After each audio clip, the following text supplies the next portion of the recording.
Welcome to another webisode of Avalon Voices. I'm here today with Janine Latus, the author of the New York Times and international bestseller, If I'm Missing or Dead, the sister story of love, murder, and liberation. In addition to her authorship, Janine is a fellow Virginian and an advocate for survivors of domestic and sexual assault. Janine, we know that almost a third of women homicide victims in the United States were killed by their intimate partners. But we still aren't talking about murder as a result of domestic violence. But you are. Can you recall when or how you decided that this was something you were going to change? So it's pretty easy for me to understand exactly when I decided it had to change, because I had violence and coercive, controlling behavior in my own life, but I kept a shiny facade and I didn't tell my sister. And my sister then couldn't tell me because she was proud and she wasn't going to tell me. It's shameful to be the victim. And so if I had told my story, maybe she could have told hers and we could have gotten her out before her boyfriend killed her. And when you have something like that in your family happen, you've got two choices. One is to feel shame and shut down, and one is to just go out there and go, look, this is happening in our world and we have to stop it. And if the family members aren't going to stop it, then who's going to stop it? Because nobody cares more than we do. And so that's when I started paying attention to how many of these sudden outbursts, he just started killing people for no apparent reason, are domestics. I can read something in the paper and somebody got killed at a facility somewhere or at an event or a school, and the first thing it's going to be a domestic, and 2 days later it's a domestic. What happens in the home stays in the home. That way of thinking is really the product of old laws that refused to prosecute family matters and protected abusers by shaming their victims. That thinking is still ingrained in our culture, even though those laws aren't necessarily the standard anymore. And you've said that this idea is getting us killed. What have you identified as the dangers of the thinking, what happens in the home stays in the home? So for a long time, it was a really strong belief. What happens in the home stays in the home. The problem with that is then you don't have anybody to give you perspective on whether what you're seeing is healthy or unhealthy behavior. And you probably know this, but perpetrators are controllers. They control, they create controlling situations. And one of the things they do is they will isolate the victim. And so, I don't want you talking to people of the gender that you find attractive. That's frightening for me. I don't want you to talk to your friends because they're a bunch of man haters, woman haters, whatever. You don't need to go see your family because we're a family now. And pretty soon your life is this big and there's nobody saying to you, so when she talks to you that way, it's kind of rude and belittling and I'm not sure why you're putting up with it. Or when he grabs you by your arm and yanks, that's actually abuse. If you can't tell people what happened, then you can't get other people to help you understand that you actually don't deserve it. Most victims believe they deserve it. There is something that the perpetrator has found to mess with, an insecurity. If your insecurity is that you're stupid or you're fat or you're ugly or you're not a real man or whatever, your abuser will find that. They will find it during that glorious dating phase when they're learning everything about you. Oh my God, nobody's ever cared so much about me. And then they use those same vulnerabilities to control you. The idea that you don't tell anybody that what happens in the home stays in the home, it killed my sister. She didn't tell us the truth. You guys may know this, but my sister wrote a letter that was taped to the inside of the desk drawer at work, and it was addressed to the local sheriff's department. And it said, if I am missing or dead, pick up, and it named her boyfriend. And it described their fights, and it listed their debts. And it included the line, I hope someday to find this and think it's funny. But if I don't let him get away with it. And what makes me angry is that it was dated 10 weeks before she disappeared. So for 10 weeks we were talking about movies, our nieces and nephews, the weather, music, politics, and she never said to me that I'm scared.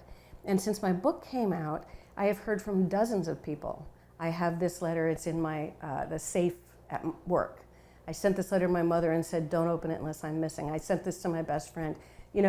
People write these letters. They know they're in danger, and they don't tell anybody else because we create shame around the idea of being a victim of abuse. Janine, you tell people we have to talk instead of keeping the abuse and violence against us secret. Do you think that people can come to understand that there's a more powerful bravery in speaking out against the violence we experience rather than keeping our pain secret?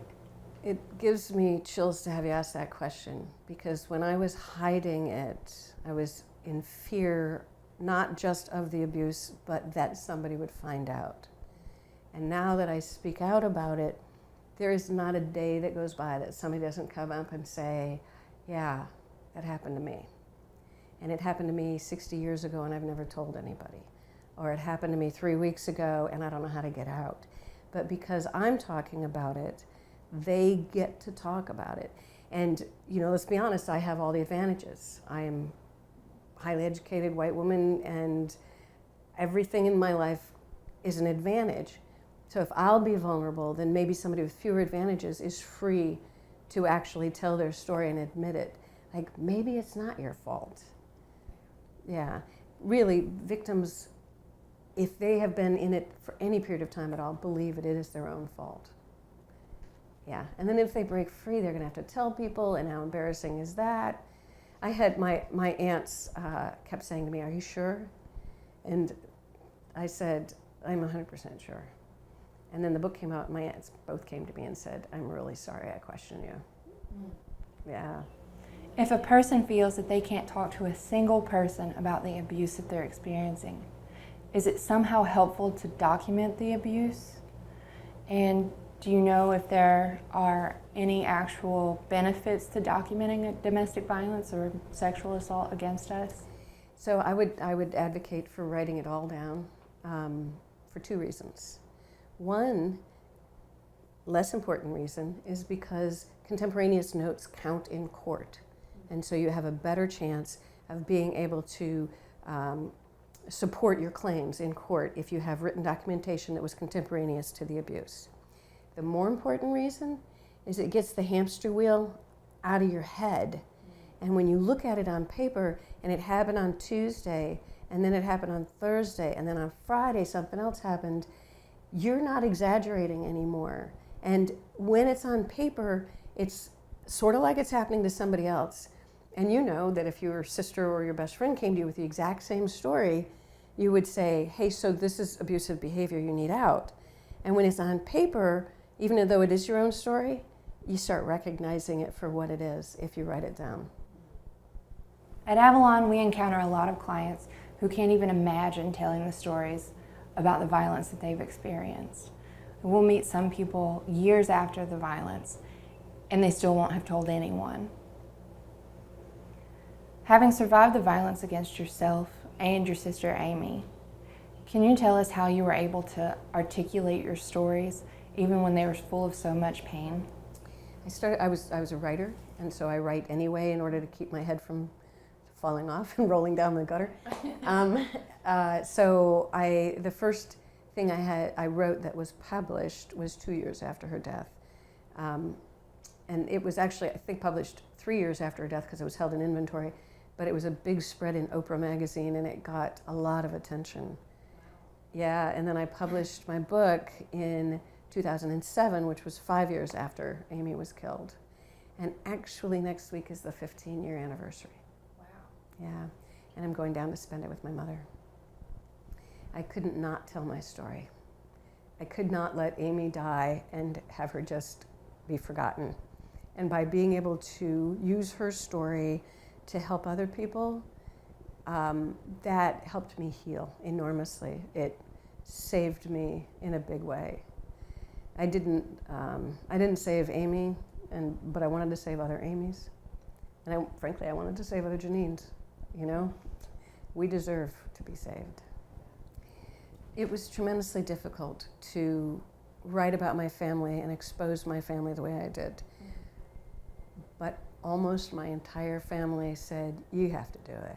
Really? Yes, yes. They read the manuscript before it ran, and one of my siblings asked for 2 really small changes, but they bravely said, "We will stand with you."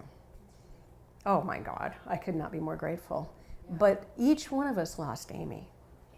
And so whatever each one of us can do, we will absolutely do. And so they gave me a lot of freedom to do this. People did the most amazing things, like this woman sent me a card that had cash in it, which is very weird for a death. She said, I want you to go buy a plant and put it in your yard, something that blossoms. It will always remind me of you, of your sister. Somebody sent me a gift card to a pizza place and said, if I lived near, I'd bring you a casserole, but I don't. So what do you want on your pizza? That's so sweet. It was just stuff, you know? Yeah. Bruce Springsteen was doing his tour, The Rising, which was the post 9/11 tour. Wow. Somebody sent me 2 tickets to The Rising, which is like a revival, and I'm just bawling, but everybody else around me is bawling too, so it's okay. It was remarkable. Wow. Yeah, people are very kind. They are. Yeah. They are. And it's good to hear you saying that. And I have to say this very clearly. When you ask for help, people will rush in to help. You might get some judgy pants who are going to say to you that you shouldn't leave, or give it one more try, or what God has joined, no man should put asunder. But mostly you'll get people saying, I have a futon, Yeah. or let me take you to dinner and listen to you, or how about if I watch your kids while you go talk to a therapist? I mean, people are very quick to rush in if you need help. From this perspective, you're working to revolutionize the way individuals think about domestic violence. What are your hopes for men and women who read your book and listen to your talks? My greatest hope in the world is that people remember this. Your partner is supposed to help you blossom into the fullest version of yourself. They're supposed to say, what are your wants? What are your dreams? What are your ambitions? How can we work together to get you to those? They are not supposed to make your world smaller and smaller and smaller until you are cowering, afraid. When the door opens, is it going to be a good day or a bad day? Are we going to be madly in love? Or will I have done something wrong and I have to apologize and I have to make up for it and I don't know what's going to happen and am I going to wake up in the middle of the night with that fist in my face? That's not love. Love looks like fulfilling yourself and becoming your best version of yourself. That's what I want people to understand. It's your right to be loved that way.